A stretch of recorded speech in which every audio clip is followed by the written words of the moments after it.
চল তাহলে এখন আমার সাথে বিছানায় চল, আমার এই অশান্ত মনটাকে শান্ত করে দিবি।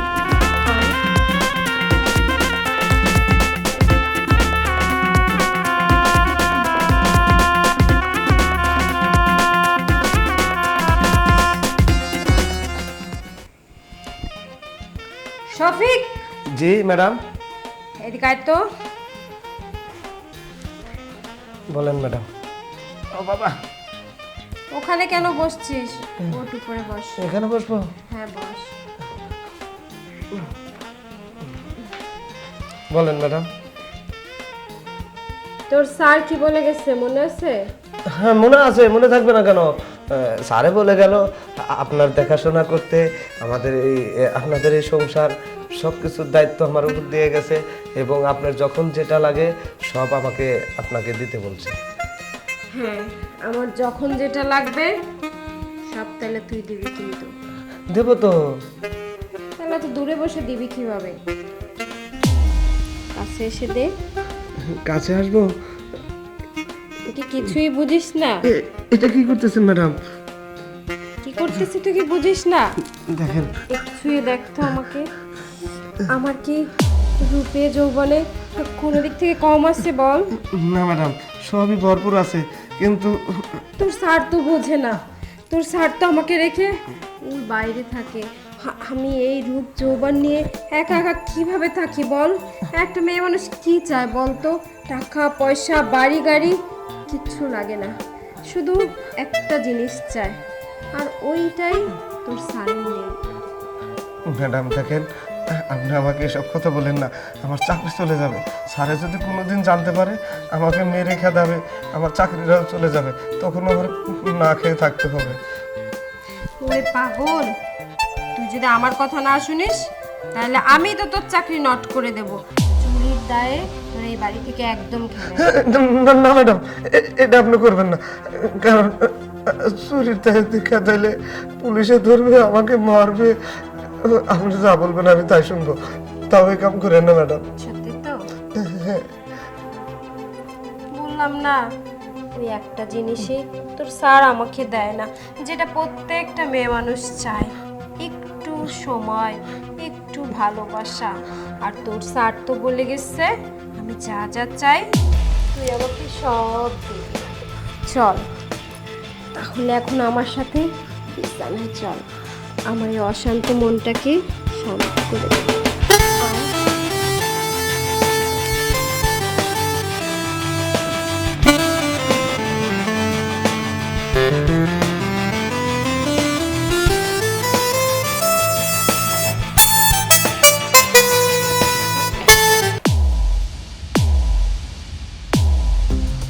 চাকরের বাচ্চা, চাকরের বাচ্চা, ওঠ!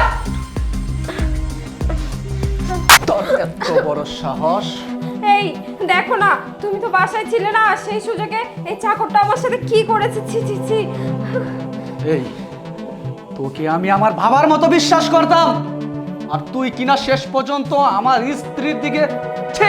তোকে আমার এখন আমার চাচা বলতেও না আমার ঘৃণা হচ্ছে। তুই কি করে পারলি ওর সাথে এই কাজটা করতে? দেখেন আমার কোনো দোষ নেই। এই তুই মিথ্যা কথা বলছিস কেন? ও মিথ্যা কথা বলছে, ও আমার সাথে জোরাজুরি করছে। তোর দোষ নেই না? তাহলে আমি নিজের চোখে যেটা দেখলাম সেটা কি ভুল? বল। বুঝতে পারছি, তোর গায়ে যদি আমি আরো হাত না তুলি তাহলে তুই স্বীকার করবি না। বল তুই কেন এই কাজটা করলি? রফিককে মারেন না স্যার, রফিকের কোনো দোষ নাই, সব দোষ ম্যাডামের। এই ছোট লাগার বাচ্চা, তুই কি বলতেছিস? আমার দোষ মানে? এই দুইটারে বের করে দাও। না স্যার, সব দোষ ম্যাডামের। কি বললি? রফিককে মারেন না। সব দোষ তোর ম্যাডামের? জি স্যার। আমার বাড়ির নুন খেয়ে আমার বাড়িতে থেকে তুই তোর ম্যাডামের নামে এসব কথা বলতেছিস? এত বড় সাহস তোদেরকে কে দিল বল? জানতাম স্যার, আপনি বিশ্বাস করবেন না, আমি প্রমাণ রাখছি স্যার। প্রমাণ? দেখেন স্যার, আমার মোবাইলে আমি সব দেখেন, সব বিয়ে করে রাখছি স্যার। আরে কি দেখতেছো ওদের মোবাইলে? ছোট লাগার বাচ্চাদের বাড়ি থেকে বের করে দাও। চুপ! তুমি আমাকে করতেছো কেন? রাখ এটা। আমি এতক্ষণ ভেবেছিলাম হয়তো শফিক নিশ্চয় ইচ্ছাই তোর সাথে এই কাজটা করেছে, কিন্তু এখন না সেই ভুলটা আমার ভেঙে গিয়েছে। যে মানুষটা আমাকে ছোট থেকে লালন পালন করে বড় করেছে, আর সেই মানুষটার নামে তুমি এমন একটা মিথ্যে অপবাদ দিলে। ছি সাথী ছি, আমি কখনো ভাবিনি তুমি এই কাজটা করবে। চাচা, চাচা তুমি আমাকে ক্ষমা করে দাও। আমি না জেনে না বুঝে তোমার গায়ে হাত তুলেছি। তুমি তো আমার বাবার মতো, আমাকে ক্ষমা করে দাও। আচ্ছা সাহেব, আচ্ছা তুমি তুমি আসো, আমি ব্যাপারটা দেখতেছি।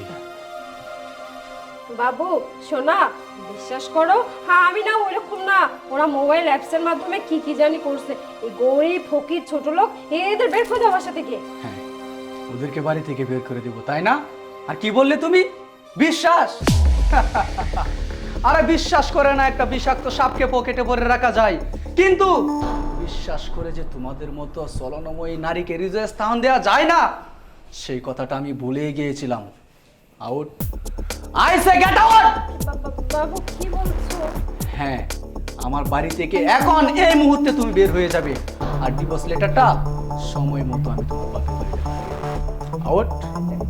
ক্ষমা করো আমাকে, আর ভুল হবে না। No talking, out. স্মরণময়ী বিশ্বাসঘাতক, তোরা শুধু আমাদের হৃদয় নিয়ে খেলতেই পারিস, কিন্তু আমাদেরকে কখনো ভালোবাসতে জানিস না।